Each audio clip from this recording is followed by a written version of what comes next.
माझ्या समोर हजारो कोटीचे प्रोजेक्ट महाराष्ट्रामध्ये होत असताना त्यातला थोडासा तरी काही ना काही भाग माझ्या मतदारसंघात म्हणजे माझ्या मातृभूमीत आला पाहिजे, त्याचा माझ्या लोकांना त्याचा फायदा मिळाला पाहिजे, हा माझा जिव्हाळा होता. काळे घराण्याचं जे वर्चस्व आहे आर्वी मध्ये, तर हे तुम्हाला आव्हान वाटतं समोर? म्हणजे आजवर त्यांचे वडील देखील इथले आमदार होते. आर्वी विधानसभामध्ये उद्योग का नाही झाला? आर्वी विधानसभामध्ये जे शेतकरी आहेत त्यांच्या मालावर प्रक्रिया करणारे उद्योग का उभे राहिले नाहीत? आर्वी विधानसभेमध्ये शिक्षणाच्या काही सोयी नाही आहेत, आर्वी विधानसभेमध्ये आरोग्याच्या सोयी नाही आहेत, आर्वी विधानसभेमध्ये औद्योगिकरण नाही आहे, आर्वी विधानसभेमध्ये सिंचनाच्या सोयी नाही आहेत. भाजप पक्ष सत्तेत असल्याचा फायदा तुम्हाला कितपत होईल? त्यातही तुम्ही फडणवीसांच्या जवळचे म्हटल्यावर तुम्हाला निधी आणणं ह्या त्या गोष्टी सोप्या होतील का? खोटं बोलणे पण रेटून बोलणे याच्यामध्ये लोकांचा बुद्धिभेद करण्यातच विरोधी पक्ष काँग्रेस पार्टी, राष्ट्रवादी काँग्रेस पार्टी, शरद पवार आणि शिवसेना उद्धव ठाकरे गट यांचा हातखंडा आहे. लाडली बहीण ह्या काही राजकीय विषय नाही आहे. 2.5 कोटी महिलांच्या आयुष्यामध्ये एक प्रकारचं परिवर्तन या लाडली बहिणीमध्ये, त्यांचा आत्मविश्वास वाढला.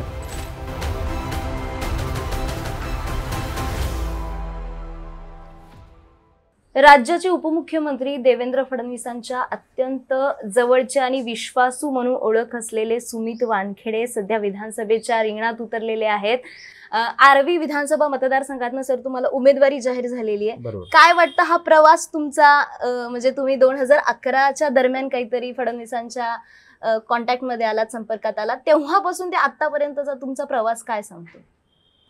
मी स्वतःला अतिशय भाग्यशाली समजतो की एक सर्वसामान्य कुटुंबातून संघर्ष करून शिक्षण घेऊन आलेला तरुण फडणवीस साहेबांच्या संपर्कात येतो, फडणवीस साहेबांच्या मार्गदर्शनात येतो आणि राज्यातल्या अतिशय महत्त्वपूर्ण अशा निर्णयांमध्ये राज्यातल्या राजकारणात काम करायची संधी मला त्यांच्यामुळे मिळाली. आणि निश्चितच मागच्या 14 वर्षाचा त्यांच्यासोबतचा प्रवास हा एक राजकीय व्यक्ती म्हणून, एक कार्यकर्ता म्हणून, एक नेता म्हणून तयार होण्यास मला खूप उपयोग झालेला आहे. जेव्हा तुम्ही त्यांच्या सोबत आलात राजकारणात जे काही असेल संपर्कात, तेव्हा ते प्रदेश अध्यक्ष होते, नंतर विरोधी पक्ष नेते, म्हणजे मुख्यमंत्री, नंतर उपमुख्यमंत्री. प्रत्येक पदांवरचे देवेंद्र फडणवीस वेगळे कसे आहेत, म्हणजे काय सांगू शकता? मी जेव्हा देवेंद्रजींचा सोबत माझा संपर्क आला तेव्हा देवेंद्रजी माझ्या आयुष्यात एक शिक्षक म्हणून आले. मी MIT स्कूल ऑफ गव्हर्नमेंटमध्ये पोस्ट ग्रॅज्युएशनसाठी ॲडमिशन घेतली होती. तेथे मी पॉलिटिकल मॅनेजमेंट आणि गव्हर्नन्स या विषयात मी माझं पोस्ट ग्रॅज्युएशन करत होतो. आणि त्या कोर्सच्या दरम्यान लेजिस्लेटिव्ह रिसर्च, लेजिस्लेटिव्हचे विषय, कायद्याचे विषय या संदर्भात आणि गव्हर्नन्सचे विषय या संदर्भात देवेंद्रजी आम्हाला मार्गदर्शन करायचे. आम्हाला आमचे काही क्लासेस पण त्यांनी घेतले आणि त्यांनी क्लासेस घेतले, लेक्चर दिलं. ते आम्हाला एक्सपर्ट लेक्चर म्हणून यायचे. आणि त्यावेळेस देवेंद्रजी हे 3rd टाइम आमदार होते. म्हणजे त्यावेळेस त्यांना प्रदेशाध्यक्षपद मिळायचं होतं आणि महाराष्ट्रातल्या विधानसभेमध्ये विरोधी पक्षाचा दमदार आवाज म्हणून देवेंद्रजींचा सगळीकडे बोलबाला होता. आणि एक युवक म्हणून माझ्यासाठी ते प्रेरणास्थान होते. कारण एकंदरीत त्यावेळेस जे भ्रष्टाचाराचं आणि जे एकंदरीत बॅड गव्हर्नन्सचं वातावरण होतं तेव्हापासून आजपर्यंत देवेंद्र सारखं व्यक्तिमत्व हे आम्हाला एक आशेचं किरण वाटत होतं. आणि त्याच्यामुळे मी निश्चितच त्यांच्याकडे ओढला गेलो. आणि जेव्हा माझं करिक्युलम संपलं आणि माझं ग्रॅज्युएशन, पोस्ट ग्रॅज्युएशनचा कार्यकाळ संपत आला तेव्हा आम्हाला लेजिस्लेटिव्ह रिसर्च फेलोशिप करायची असते आणि कुठल्याही लोकप्रतिनिधींसोबत आम्हाला असोसिएट व्हावं लागतं. तेव्हा मी सगळ्यात पहिली निवड कोणाची केली तर ती देवेंद्रजींची केली. अच्छा. आणि हे निवड कशी होते? म्हणजे नेत्यांचे PA, मंत्र्यांचे PA, तर हे जे असतात त्यांची निवड कशी होती? म्हणजे ते कसे हेरतात का स्टेप बाय स्टेप कोणत्या परीक्षा असतात? जे आम्हाला कायम कुतूहल असतात की ही जी टीम असते नेत्यांच्या भोवती. नाही, मला माहिती नाही इतर लोकांचे PA किंवा स्टाफ कसा निवडला जातो. देवेंद्रजी कसा आपला स्टाफ निवडतात हे मला माहिती आहे. कसा निवडतात? देवेंद्रजी हे व्यक्ती ओळखण्यात एकदम एक्सपर्ट आहेत. त्यांच्या राजकारणाचं जे गमक आहे की ते समोरच्या व्यक्तीचा काय मनात आहे, समोरचा व्यक्ती आपल्यासाठी कशासाठी आलेला आहे, समोरचा व्यक्तीचा उद्देश काय आहे हे लगेच ओळखतात. आणि निश्चितच ते कॉलेजच्या माझ्या कार्यकाळात त्यांचा माझा संपर्क होता आणि एकंदरीत माझं व्यक्तिमत्व काय आहे, माझे काय विचार आहेत हे त्यांना माहीत होतं. त्याच्यामुळे मी जेव्हा त्यांच्याकडे गेलो आणि ते म्हणाले की, मी त्यांना म्हटलं की आता हे सगळं संपलंय, मला आता तुमच्यासोबत एक 6 महिने काम करायचं आहे. ते म्हणाले उद्यापासून येऊन जा. आणि जे तुम्ही राजकारणात एंट्री मारली आहे ते त्यासाठी फडणवीसांनी तुम्हाला पुश केलं का तुम्ही स्वतः इंटरेस्टेड होतात? नाही, राजकारणात एंट्री ही ज्या दिवशी मी देवेंद्रजींशी असोसिएट झालो त्या दिवशीपासून सुरू झाली. अच्छा. मी माझ्या कार्यकाळात कधीही ऍडमिनिस्ट्रेटिव्ह सरकारी काम केलं नाही. माझ्याकडे सगळ्या जबाबदाऱ्या पॉलिटिकल जबाबदाऱ्या होत्या. सगळ्या मी देवेंद्रजी जेव्हा आमदार होते तेव्हा विधानसभेतलं कामकाज, लेजिस्लेटिव्ह रिसर्चचं काम मी सांभाळायचो, कायद्याचं ड्राफ्टिंगचं काम मी सांभाळायचो. त्याच्यानंतर जेव्हा प्रदेशाध्यक्ष झाले तेव्हा संपूर्ण महाराष्ट्रात अतिशय कमी वेळामध्ये देवेंद्रजींचं 2014चं विधानसभेची निवडणूक असेल, लोकसभेची निवडणूक असेल, त्याचं प्लॅनिंग, त्यांच्यासोबत राहणं आणि त्यांचं सगळ्या कॅम्पेन रन करणं हे पूर्ण पॉलिटिकल विषय होते. हे प्रत्येक कार्यकर्त्यांशी संवाद साधणं, महाराष्ट्रातल्या संपूर्ण कार्यकर्त्यांचं कोऑर्डिनेशन करणं हे विषय मी हाताळले. आणि 2014 नंतर जेव्हा देवेंद्रजी मुख्यमंत्री झाले त्यावेळेस सुद्धा ॲज अ पॉलिटिकल पर्सन म्हणूनच मी त्यांचं काम सांभाळत होतो. आणि ते पॉलिटिकल लिडरशिपमध्येच अनेक पॉलिटिकल इश्यूज त्या कार्यकाळात झाले. आणि आपल्या सर्वांना माहीत असेल, आपल्या सर्वांपैकी आमच्या मीडियामध्ये त्या दरम्यान माझे इतके मित्र झाले आणि त्यांच्याशी सगळं कोऑर्डिनेशन, मीडियाची मित्रांशी कोऑर्डिनेशन, सगळ्या नेत्यांशी कोऑर्डिनेशन, आणि ह्या सगळं मला असं वाटतं की त्या काळात मी एक दुवा म्हणून काम करायची मला संधी मिळाली. आणि त्यानंतर देवेंद्रजी विरोधी पक्षनेते झाले त्यावेळेस कोरोनाच्या काळात मी देवेंद्रजींबरोबर संपूर्ण महाराष्ट्र फिरलो. देवेंद्रजी असे एकमेव नेते महाराष्ट्रामध्ये होते की कोरोनाच्या काळामध्ये ते संपूर्ण महाराष्ट्र फिरले आणि त्यावेळेस मी सुद्धा त्यांच्यासोबत फिरलो. आणि नंतर देवेंद्रजी परत उपमुख्यमंत्री बनले. परंतु इतका सगळा माझा अनुभव आणि इतक्या सर्व काम करता परत आता उपमुख्यमंत्री झाल्यावर परत उपमुख्यमंत्री कार्यालयात काम करणं पेक्षा काहीतरी वेगळं करायला पाहिजे आणि फील्डवर जायला पाहिजे, फील्डवर काम करायला पाहिजे, कुठली तरी जबाबदारी घ्यायला पाहिजे. आणि ती जबाबदारी घेण्यासाठी निश्चितच मी तशी पक्षामध्ये चर्चा केली आणि मला त्या आपल्या प्रदेशाध्यक्षांनी तशा मला परवानगी दिली की आपण आता पक्षासाठी काम करायला पाहिजे. आपल्यासारखा तरुण कार्यकर्ता, शिक्षित कार्यकर्ता जर पक्षाला मिळाला तर पक्षाला एक चांगलं नेतृत्व मिळेल. आणि निश्चितच तुमच्या जो प्रवास आता मागच्या 10-12 वर्षाचा झाला आहे त्याचा त्या अनुभवाचा फायदासुद्धा पार्टीला होईल. 2019च्या विधानसभेच्या वेळेस देखील तुमचं नाव चर्चेत होतं उमेदवारीसाठी आणि आता तर तुम्हाला उमेदवारी दिली आणि दादाराव केचेंनी तर उमेदवारी अर्ज दाखल केला होता पण त्यांना माघार घ्यावी लागली आणि उमेदवारी तुम्हाला जाहीर झाली. तर कुठेतरी हे नाराज गट किंवा पक्षातला समोर आव्हान आहे प्रतिस्पर्ध्यांचं, काँग्रेसचे अमर काळे त्यांच्या पत्नी आहेत तुमच्या समोर उमेदवार म्हणून, हे सगळे आव्हानं हे कशी टॅकल करणार आहेत आता? 2019चा जो विषय होता त्यावेळेस माझी कुठलीही उमेदवारी नव्हती कारण मी फील्डवर कामच करत नव्हतो. मी राज्यस्तरावर काम करत होतो आणि त्यावेळेस माझ्या उमेदवारीचा विषयच नव्हता. फक्त मी मुख्यमंत्री कार्यालयात काम करत असताना मागच्या 7-8 वर्षात ज्या दिवशी मी मुख्यमंत्री कार्यालयात जॉईन झालो होतो त्या दिवशी मी एक ठरवलं होतं की आता आपल्याला इतक्या सगळ्या गोष्टी घडताना दिसत आहेत आणि आपल्याकडे आपण एक सत्ता केंद्राचं एक प्रमुख झालेलो आहोत, तर तिथे या गोष्टीचा फायदा आर्वी विधानसभेमध्ये व्हायला पाहिजे. आर्वी विधानसभेमध्ये जो विकासाची गंगा आणायचं काम देवेंद्रजींच्या मार्फत झालं त्यात निश्चितच मी हातभार लावला. कारण मला असं वाटत होतं की ती माझी मातृभूमी आहे. मी माझ्या समोर हजारो कोटीचे प्रोजेक्ट महाराष्ट्रामध्ये होत असताना त्यातला थोडासा तरी काही ना काही भाग माझ्या मतदारसंघात म्हणजे माझ्या मातृभूमीत आला पाहिजे, माझ्या लोकांना त्याचा फायदा मिळाला पाहिजे, हा माझा जिव्हाळा होता. आणि निश्चितच मी तिकडे लक्ष घालायचो, मी राजकीय दृष्ट्या लक्ष घालायचो नाही, पण तिथे काय आलं पाहिजे, तिथे कुठले इन्फ्रास्ट्रक्चरचे प्रोजेक्ट झाले पाहिजे, शेतीसाठी काय करता येईल, पाण्यासाठी काय करता येईल, हे अनेक विषय मी मागच्या 10 वर्षात हँडल केले. त्याच्यामुळे 2019मध्ये चर्चा झाली नुसतं की सुमित वानखेडे पण कॅन्डिडेट होऊ शकतो, पण त्यावेळेस माझा कॅन्डिडेट असण्याचा प्रश्नच नव्हता. अच्छा. आणि समोर जे आहेत मयुरा काळे उमेदवार आहेत राष्ट्रवादी शरद पवार पक्षाकडनं, त्यांचे पती जे आहेत तिथले वर्ध्याचे खासदार आहेत. तर असं असताना एकाच घरात दोन एक खासदार आणि आता एक विधानसभेची उमेदवारी आणि काळे घराण्याचं जे वर्चस्व आहे आर्वी मध्ये, तर हे तुम्हाला आव्हान वाटतं समोर? म्हणजे आजवर त्यांचे वडील देखील इथले आमदार होते. आव्हान आहे की नाही हे मला माहित नाही, हं. पण मी भारतीय जनता पार्टीचा विधानसभेचा उमेदवार हं. आणि इतर इतर पक्षाचे उमेदवार याच्यामध्ये एक फरक आहे की मला आमदार आर्वीतल्या लोकांसाठी व्हायचं आहे, मला आमदार आर्वीच्या विकासासाठी व्हायचं आहे, मला आमदार हे आर्वीच्या भविष्यासाठी व्हायचं आहे, त्यातल्या तरुणांच्या भविष्यासाठी व्हायचं आहे, त्यांच्या हाताच्या रोजगारासाठी व्हायचं आहे आणि इतरांना आमदार हे फक्त आमदारपद भूषवण्यासाठी व्हायचं.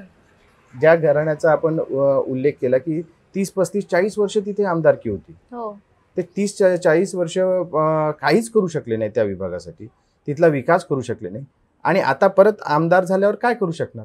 लोकांना हे सगळं कळतंय आणि लोक आता कंटाळलेली आहेत आणि लोक एका नवीन आशेच्या आणि नवीन काहीतरी होईल आणि हा तरुण आपला भविष्यामध्ये निश्चितच काहीतरी चांगलं काम करेल ही लोकांना आशा आहे आणि म्हणूनच इतका चांगला रिस्पॉन्स लोकांपर्यंत मिळतो.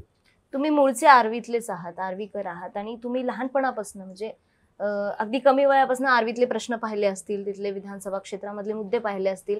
आधीची आर्वी आणि आता तुमच्या अजेंड्यावरती कोणते मुद्दे आहेत जे तुम्ही आर्वीला बदलू शकता, की लोकांमध्ये जाताना मतदारांमध्ये जाताना तुम्ही कोणते मुद्दे घेऊन जातात आर्वीसाठी?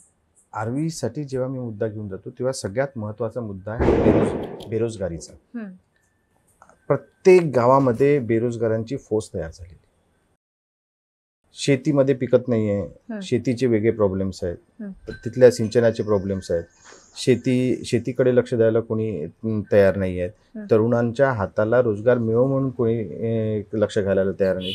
अनेक तरुण हे 8-10 हजाराच्या पगारासाठी मुंबई पुण्यामध्ये कामगार म्हणून काम करतात. त्यांना आपल्याला आर्वी सारख्या ठिकाणी नोकऱ्या मिळवून द्यायच्या आहेत. किती गंभीर प्रश्न आहे की इतक्या वर्षानंतर सगळीकडे MIDC झाल्या, सगळीकडे, पण आर्वी विधानसभा क्षेत्रात MIDC का नाही झाली? आर्वी विधानसभामध्ये उद्योग का नाही झाला? आर्वी विधानसभामध्ये जे शेतकरी आहेत त्यांच्या मालावर प्रक्रिया करणारे उद्योग का उभे राहिले नाहीत? हा प्रश्न मला जे विरोधी पक्षातले लोक आहेत, जे अनेक वर्ष सत्तेमध्ये होते, त्यांना मला विचारायचं आहे की तुम्ही काय केलं इथल्या लोकांसाठी? तुम्ही इथल्या तरुणांसाठी आतापर्यंत काय केलं? इथल्या महिलांसाठी तुम्ही आतापर्यंत काय केलं? इथल्या शेतकऱ्यांसाठी तुम्ही आतापर्यंत काय केलं? त्याच्या शेताला पाणी मिळालं पाहिजे म्हणून तुम्ही काहीच करू शकले नाही का?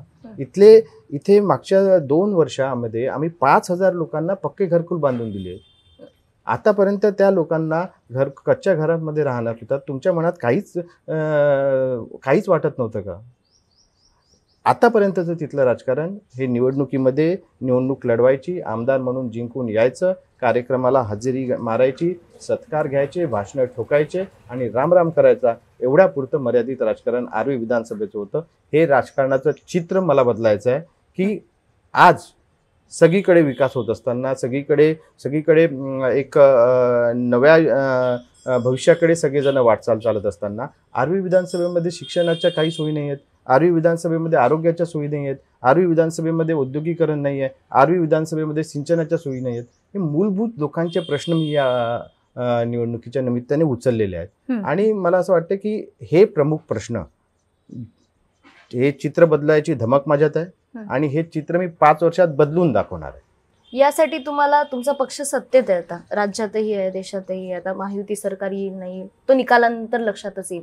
तर आता तुम्ही आर्वीतनं दावा करता की तुम्ही निवडून येणार, तेव्हा सत्तेत असल्याचा, तुमचा भाजप पक्ष सत्तेत असल्याचा फायदा तुम्हाला कितपत होईल? त्यातही तुम्ही फडणवीसांच्या जवळचे म्हणल्यावर तुम्हाला निधी आणणं ह्या त्या गोष्टी सोप्या होतील का? म्हणजे आर्वीकरांना तुम्ही हे आश्वासन देऊ शकता, पण कुठेतरी याचा फायदा होतो का की देशातही सत्ता असलेला पक्ष राज्यातही सत्तेत आले तर काही सोपे होतील मुद्दे?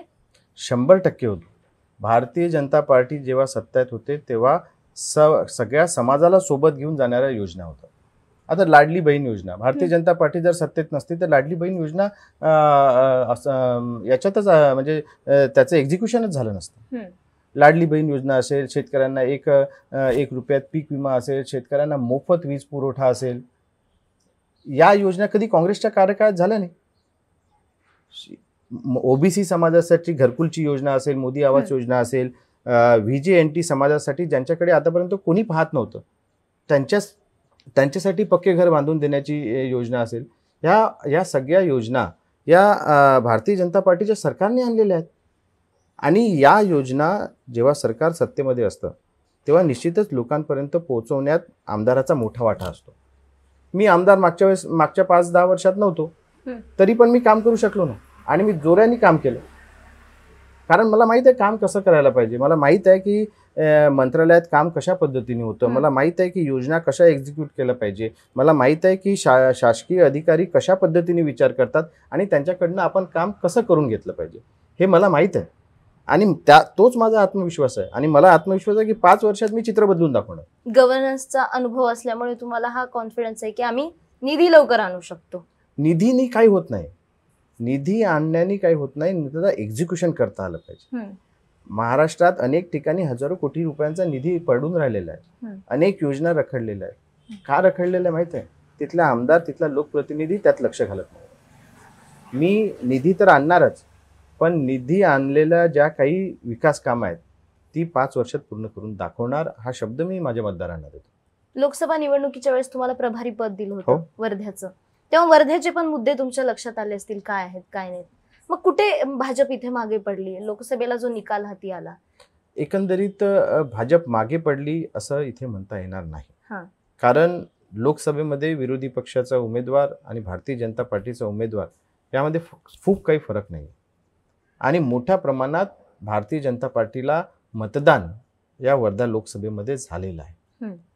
एकंदरीत त्यावेळीची परिस्थिती, विरोधी पक्षाने उभा केलेला फेक नेरेटिव्ह, कुठेतरी भारतीय जनता पार्टी ही संविधान विरोधी आहे, आरक्षण विरोधी आहे असं लोकांच्या मनात बिंबवण्यात त्यावेळी महाविकास आघाडी थोडी बहुत त्यांना यश प्राप्त झालं. आणि आम्ही त्यात थोडं कमी पडलो, कारण आम्हाला आत्मविश्वास होता की आपण इतक्या लोकांसाठी कामं केलेत. अरे आपण लोकांना शौचालय बांधून दिले आहेत, आपण लोकांना घर दिलं आहेत, आपण शेतकऱ्यांना शेतीसाठी पाणी दिलेत, इतके कामं आपण केलेले आहेत, आरोग्याच्या सुविधा उभ्या केल्या आहेत. आपल्यावर लोकांचं प्रेम आहे, आपल्यावर लोक विश्वास ठेवतील. परंतु खोटा प्रचार, खोटं बोलणे, पण रेटून बोलणे, याच्यामध्ये लोकांचा बुद्धिभेद करण्यातच विरोधी पक्ष, काँग्रेस पार्टी, राष्ट्रवादी काँग्रेस पार्टी, शरद पवार आणि शिवसेना, उद्धव ठाकरे गट यांचा हातखंडा आहे. यांनी याच भरोशावर राजकारण केलं आहे. लोकांचा बुद्धिभेद करणे, त्यांना कुठेतरी भटकवणे आणि सत्ता प्राप्त करणे हेच त्यांच्या प्रचाराची रणनीती झाली आहे. पण ती रणनीती त्यांची लोकसभेत सक्सेसफुल झाली, विधानसभेत सक्सेसफुल होणार नाहीत. आणि निश्चितच यावेळेस प्रत्येक मतदार हा भारतीय जनता पार्टीच्या पाठीमागे उभे राहील. दोन्ही निवडणुकांमधला फरक काय? आता काही लोकसभा निवडणुकीच्या प्रचारात ज्या लाईन चालवल्या होत्या तुमच्या विरोधकांनी, संविधान बदलाच्या असतील, इतर कोणत्या असतील, आणि आता विधानसभेला काहीशा त्या लाईन धुसर झाल्याचं दिसतंय. म्हणजे संविधान बदलाची जी लाईन आहे, जेवढी लोकसभेला दिसली तेवढी ती आत्ता दिसत नाही. मग आता लाडकी बहीण योजना ही कुठेतरी संभ्रम अवस्थेत आहेत. विरोधकही, एक तर विरोधही करता येत नाहीये, सपोर्ट करावा तर मग ते तुमच्या बाजूने जात आहे. तर तुम्ही योजना अशा आणल्या की समोरच्यांची कोंडी होती. मग लाडकी बहीण योजना एवढी गेम चेंजर ठरू शकते का महायुतीसाठी आणि भाजपसाठी? मला असं वाटतं की लाडकी बहीण योजना ही विरोधकांना संभ्रमात आणण्यासाठी नाही आली. लाडली बहीण योजना हा राजकीय हेतू त्याला काही नाही आहे. राष्ट्रसंत तुकडोजी महाराजांनी म्हटलंय की जिच्या हाती पाळण्याची दोरी ती जगाचा उद्धार करेल.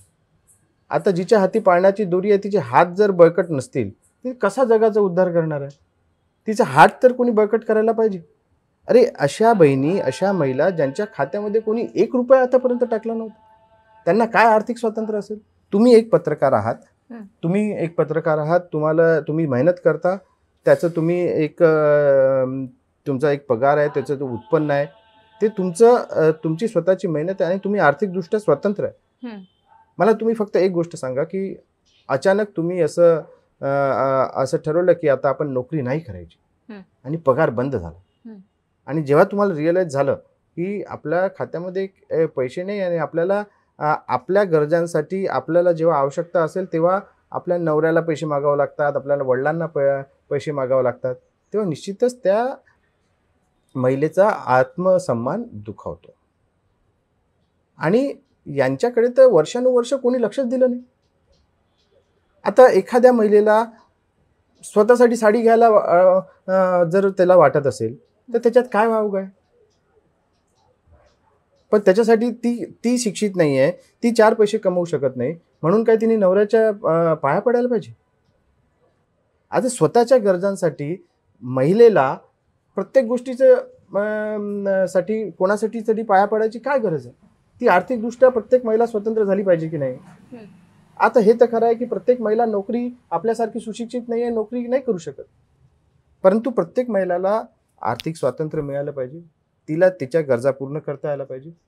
एखादा नवरा दारुडा असतो, घरी घरी खर्चासाठी 1 पैसा देत नाही, मुलं शिक्षणाचे असतात, त्या आईला माऊलीला वाटत असेल की आपल्या मुलांनी ट्युशन लावली पाहिजे, त्याला 300 रुपये महिन्याचे जर तिला ट्युशन लावून द्यायची असेल आणि जर नवरा पैसा देत नसेल, तिच्या मनामध्ये काय भावना असतील, तिच्या मनामध्ये काय वाटत असेल तिला? आज त्या खुश आहेत, ते आपल्या मुलांच्या शिक्षणासाठी पैसे करू शकतात, ते आपल्या मुलींच्या शिक्षणासाठी पैसे करू शकतात, महत्वाचं म्हणजे स्वतःच्या आरोग्यावर पैसे खर्च करू शकतात. हा मुद्दा चर्चेतच आला नव्हता की महिलांच्या आरोग्यावरती पण जो खर्च होतो. तुम्ही ग्रामीण भागातल्या महिलांची स्थिती पहा, ते अंडर नरिश आहेत अनेक महिला. का?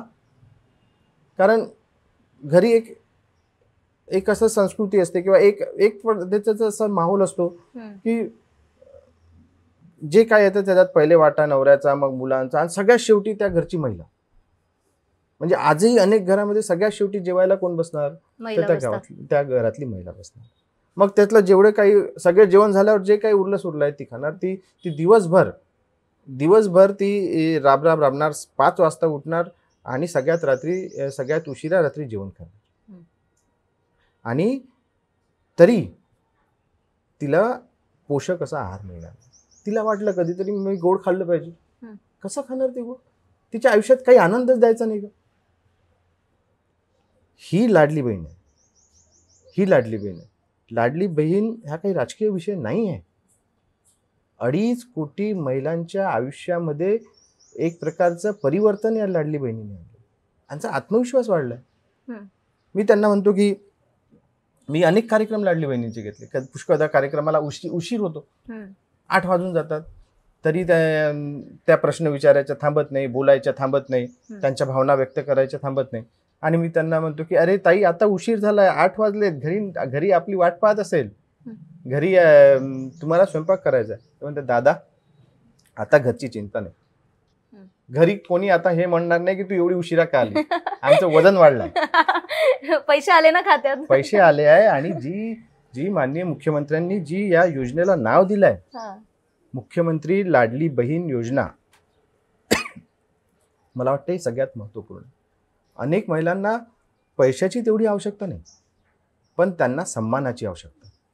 त्यांना सन्मान हा मिळाला की मला मुख्यमंत्र्यांनी त्यांची बहीण बनवलाय. याच्यासारखा दुसरा सन्मान काय असू शकतो कुठल्याही महिलेसाठी? अनेक महिला माझ्याकडे यायच्या आणि ते मला राखी बांधायच्या. भाऊ, आम्हाला भाऊ नाही आहे, आम्ही तुम्हाला राखी बांधतो, ही राखी तुमच्यासाठी आहे, देवेंद्र भाऊंची राखी समजा, ही शिंदे साहेबांची राखी समजा, ही अजितदादांची राखी समजा. त्यांच्या डोळ्यात पाणी असेल. हा लाडली बहीण हा विषय राजकारणाचा नाही. हा निश्चितच जे आतापर्यंत कुठलाही विरोधी पक्ष करू शकला नाही, ते जर भारतीय जनता पार्टीच्या सरकारने, महायुतीच्या सरकारने जर केलं तर निश्चितच त्याची जी भीती आहे ती विरोधी पक्षाला राहणारच आहे. आणि त्यांना माहीत आहे की या बहिणी ज्यांच्यासाठी ही योजना अत्यंत महत्त्वाची आहे, या महाविकास आघाडीला मतदान करणारच नाही.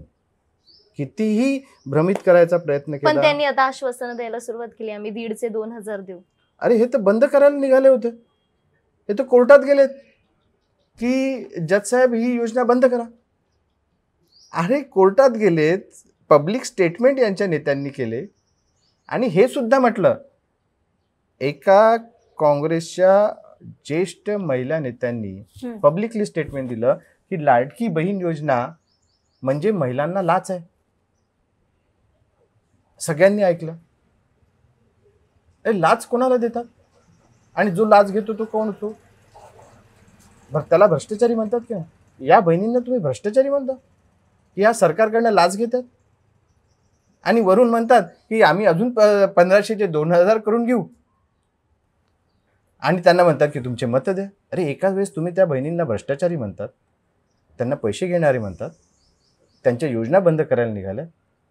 काही एक तर स्टँड घ्या, एक तर त्या योजनेचा विरोधात बोला आणि किंवा किंवा पैसे वाढून देऊ मुलं. विरोधी पक्ष पूर्णपणे संभ्रमात आहे, त्यांच्याकडे कुठलेही मुद्दे नाही.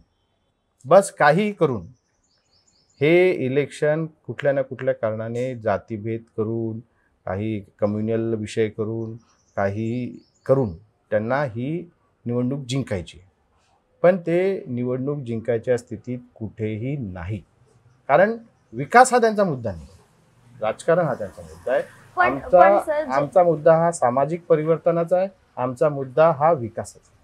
पण जी टीका केली जाते की जे विश्लेषण समोर येत आहेत की लाडकी बहीण योजनेमुळे तो निधी दिला जातोय, तेवढा पैसा खर्च होतोय, तर तो कुठेतरी बोजा सरकारवर येतोय, तर तेही एक चॅलेंज आहे. तुम्ही आता गव्हर्नन्स जाऊन पाहिलंय, तर अशा योजनांचा भार येतो का सरकारवरती? म्हणजे तुमची बाजू काय, भाजपची बाजू काय यावरती? मागच्या 10 वर्षात भारतीय जनता पार्टीच्या नेतृत्वात 2014 पासून सरकार आलं, नरेंद्र मोदी साहेबांचं सरकार आलं, भारतीय अर्थव्यवस्था 3 नंबरवरती. महाराष्ट्राचा जीएसटी कलेक्शन कमी झालाय की वाढलाय? महाराष्ट्राची अर्थव्यवस्था पुढे गेलेली आहे की कमी झालेली आहे? मग जर महाराष्ट्राच्या तुजरीत पैसा येतोय तर तो या लोकांना दिला पाहिजे, नाही तर कोणाला दिला पाहिजे? तो सामाजिक क्षेत्रासाठी सामाजिक न्यायासाठी वापरला नाही पाहिजे तर कोणाला दिला पाहिजे? आतापर्यंत कसं होतं की वृद्ध लोकांचा विचार करायचा नाही, शेड्यूल कास्ट शेड्यूल ट्राईब्सचा विचार करायचा नाही, बाकी सामाजिक न्यायाचा विचार करायचा नाही, लोकांना घरकुलाची योजना द्यायची नाही. मग हा पैसा तर तिजोरीत जमा होताच ना, हा पैसा कुठे खर्च करायचा? तर मग मोठे मोठे कारण नसताना मोठे मोठे टेंडर्स काढायचे, कॉन्ट्रॅक्ट काढायच्या, खरेदी काढायच्या आणि त्यातनं कमिशन करून नेते मालामाल झाले. आमच्या सरकारने हे सगळं बंद केलं आणि तो पैसा आम्ही लोकांपर्यंत पोहोचवतो. तो पैसा आम्ही त्यांच्या भविष्यासाठी, त्यांच्या घरासाठी वापरतो. सामाजिक न्याय हे या सरकारचं ब्रीदवाक्य आहे. तुम्ही मला सांगा, अमेरिका मोठी अर्थव्यवस्था आहे. तुमचे कोणी मित्र असेल, तिथे नोकरीला असेल, स्थायिक असेल, त्यांना एक विचारा की करोना काळात अमेरिकन सरकारने तुम्हाला किती डॉलर्सची मदत केली? हजारो डॉलर्स त्यांनी प्रत्येक व्यक्तीला घर खर्चासाठी दिले. तेव्हा कोणी असं म्हटलं का की अरे अमेरिका गरीब होऊन जाईल, ते लोकांचे तिजोरीतले पैसे तुम्ही लोकांना का देता? हा सामाजिक न्यायाचा विषय आहे. कुठल्याही सरकारची पहिली जबाबदारी काय असते? लोक जगवणे. कुठल्याही सरकारची पहिली जबाबदारी लोकांच्या आयुष्यात परिवर्तन आहे. आता 50-60 वर्षात जर शौचालय बांधू शकले नाही कोणी, मग मोदीजींनी घेतली जबाबदारी की संपूर्ण देशात प्रत्येक घराला शौचालय बांधून देऊ. पैसे झाले ना त्याचे खर्च, मान्य आहे पैसे त्याच्यात खर्च झाले, पण तो पैसा कुठे लागला? त्या घरातली जी आई बहीण आहे तिच्या इज्जतीसाठी लागला. इतके वर्ष तिला घराच्या बाहेर उघड्यावर शौचालयाला जावं लागायचं. तिच्या मनात काय होत असेल? माझ्या अंगावर काटे येतात जेव्हा मी विचार करतो की मी डोळे बंद करून कधी इमॅजिन करतो की माझी आई किंवा बहीण सकाळी शौचालयाला रस्त्यावरनं जात आहेत. मी विचार करू शकत नाही, आपण नाही करू शकत विचार. आणि इतक्या करोडो लोकांना आपण असं जीवन जगू दिलं इतके वर्ष. शौचालयासाठी पैसा खर्च झाला, घरकुलासाठी पैसा खर्च झाला, शेतकऱ्यांच्या सिंचन योजनेसाठी पैसा खर्च झाला. होऊ दे, काय फरक पडतो? एवढा मोठा महाराष्ट्र आहे, एवढं मोठं राज्य आहे, देशातलं सर्वात प्रगत राज्य आहे, देशाच्या इकॉनॉमीचं इंजिन महाराष्ट्र आहे. या लोकांसाठी जर पैसे गेले, तुम्ही मला सांगा की हे पैसे 50,000 करोड रुपये जात आहेत, या महिलांसाठी जात आहेत. त्या महिला त्याचं काय करतात? मला सांगा, त्या महिला ते बचत करतात, ते सेव्हिंग करतात, खरेदी करतात, पण कुठेतरी ते इकॉनॉमीमध्येच येत आहे ना. 1500 रुपये घेतले आणि घरी उशी खाली ठेवले असं होत नाही. ते 1500 रुपये ते बँकेत ठेवतात, त्याच्या SIP काढतात, त्याच्या RD काढतात, मुलांच्या शिक्षणासाठी खर्च करतात. गेला बाजार स्वतःसाठी खर्च केला, लिपस्टिकसाठी खर्च केला, साडीसाठी खर्च केला, मुलीला सायकल घेऊन दिली. पण शेवटी ते इकॉनॉमिक मध्येच रिव्हॉल्व होणार आहे ना. बरोबर. तो पैसा कोणासाठी उपयोगात येणार आहे, तो पैसा इकॉनॉमी मध्ये जाणार आहे. मग आपण हे असं कसं म्हणू शकतो की हा पैसा वाया गेला? विरोधी पक्षांनी कधीच महाराष्ट्राचं भलं पाहिलं नाही, महाराष्ट्राच्या अर्थव्यवस्थेचं भलं पाहिलं नाही. महाराष्ट्राच्या तिजोरीवर डल्ला मारणं हा एकमेव कार्यक्रम या लोकांनी केला. आणि हे अतिशय दुर्दैवी आहे आमच्यासारख्या तरुणांसाठी की शासनाचा टॅक्सचा पैसा जेव्हा तिजोरीत जमा होतो त्याच्यासाठी तुम्ही कारण नसताना टेंडर्स काढायचे, कारण नसताना खरेदी करायचे आणि त्यातनं कमिशन करून भ्रष्टाचार करायचा. याच्यासाठी महाराष्ट्रातल्या जनतेने पैसा हा टॅक्समधून जमा केलेला नाहीये. मी जर टॅक्स भरत असेल तर मला काही वाटत नाही की माझ्या टॅक्समधला थोडासा पैसा कोणाच्या स्कॉलरशिपसाठी यूज झाला पाहिजे, कोणाच्या घरी जर टॉयलेट बनत असेल तर तो नक्कीच गेला पाहिजे, कोणाच्या बहिणीच्या आयुष्यात जर फरक पडत असेल तर लाडली बहिणास न्यायाची जबाबदारी ही प्रत्येक भारतीयाची आहे, ती फक्त कुठल्या शासनाची नाही आहे. आणि आपल्या संविधानामध्ये सामाजिक न्याय हा अत्यंत महत्त्वाचा विषय आहे. जोपर्यंत ज्यांच्याकडे नाही आहे त्यांना जोपर्यंत आपण देणार नाही तोपर्यंत आपण पुढेच जाऊ शकत नाही. आपला समाजाचा एक स्तर जर खाली राहिला आणि एक वर राहिला तर आपण देश म्हणून कसं पुढे जाऊ?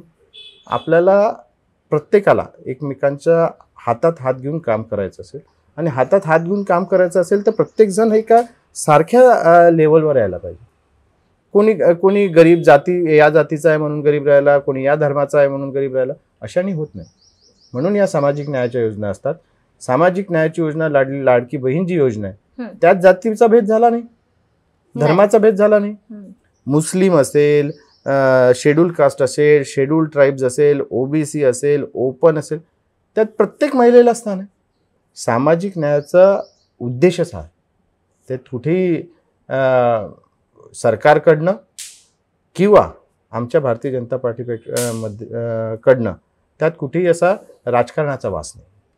आणि अशाच काही मुद्दे ते तुम्हाला कदाचित म्हणजे मतांमध्ये रूपांतर होईल त्याचं, अशी जी आशा आहे, किंवा जे तुमचे कार्यकर्ते असतील, नेते असतील, जे आश्वासनं देत आहेत, तर लाडकी बहीण योजनेचा कुठे ना कुठे फायदा होणार आहे किंवा ते महिला वर्गामध्ये एक आपुलकी म्हणा, एक सिंपती म्हणा, ती मिळू शकते. काय फायदा होईल हे मी आज बोलणार नाही. तुम्हाला 23 तारखेला हे कळेल. आणि मी माझ्या बहिणींवर सोडून दिले, त्यांनी काय तो डिसिजन घ्यायचा. बघू आता त्यांच्या डोळ्यामध्ये आपण एकदा पहा. त्यांना फक्त एक विचार, ताई तुझ्या अकाउंट कोणी ओपन करून दिलं? ती म्हणणार नरेंद्र मोदी. याच्या अगोदर तुझं अकाउंट होतं का? नाही. अकाउंट ओपन झाल्यावर तुझ्या खात्यामध्ये कोणी पैसे टाकले? ती म्हणणार करोनाच्या काळात नरेंद्र मोदी. त्यानंतर तुझ्या खात्यामध्ये तुझ्या नवऱ्याने पैसे टाकले का? ती म्हणणार नाही. तुझ्या आईने कधी पैसे टाकले का? तुझ्या वडिलांनी कधी पैसे टाकले का? तुझा पोरगा कमावत आहे पण त्यांनी कधी तुझ्या खात्यामध्ये पैसे टाकले का आई तुझ्या खर्चासाठी? ती म्हणणार नाही. तिच्या खात्यामध्ये तिच्या भावाने, देवाभाऊंनी पैसे टाकले, खूप मोठी गोष्ट आहे. आणि हा विषय तिच्यासाठी खूप महत्त्वाचा आहे आणि आपण सगळीकडे पाहिलेलं आहे. म्हणजे त्याचं उदाहरण आपण मध्य प्रदेशमध्ये पाहिलं की निश्चितच त्याचा राजकीय फायदा होतो, पण तो हो न हो हा विषय माझ्यासाठी किंवा आमच्या कार्यकर्त्यांसाठी नाही आहे. त्यांच्यामध्ये आत्मविश्वास जागला पाहिजे, त्यांचा आत्मविश्वास वाढला पाहिजे, त्यांचा आत्मसन्मान समाजामध्ये राहिला पाहिजे. मग एवढीच यामागची भूमिका आहे. आणि काय निकाल कसा लागेल, काय अंदाज आहे, काय वारं दिसतोय? तुम्ही प्रदेश पातळीवरती देखील फिरलात, लोकसभेला फिरलात, आताही फिरताय, आर्वीतही लक्ष घालताय, काय वाटतंय यावेळेस 2024च्या विधानसभा निवडणुकीमध्ये? मला पक्का विश्वास आहे की महायुतीचं सरकार हे महाराष्ट्रात येणार आहे. जनतेने मन बनवलेलं आहे की कुठल्याही हालतीत शिंदे साहेब असतील, फडणवीस साहेब असतील आणि अजित पवार साहेब असतील, यांच्या पाठीमागे आपण उभं राहायचं आहे.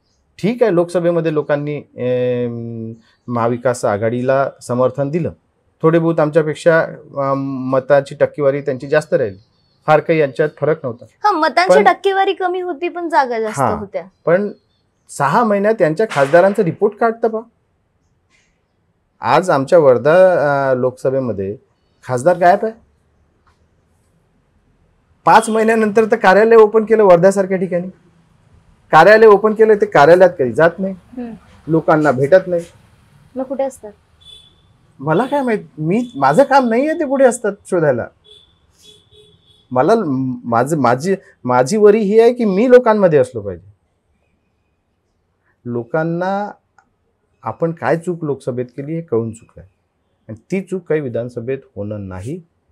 पूर्ण मेजॉरिटीने, मी तर म्हणेल की मेजॉरिटीपेक्षा जास्त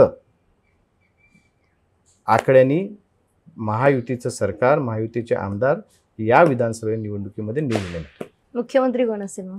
मुख्यमंत्र्यांचा विषय हा माझ्यासारख्या छोट्या कार्यकर्त्याचा नाही.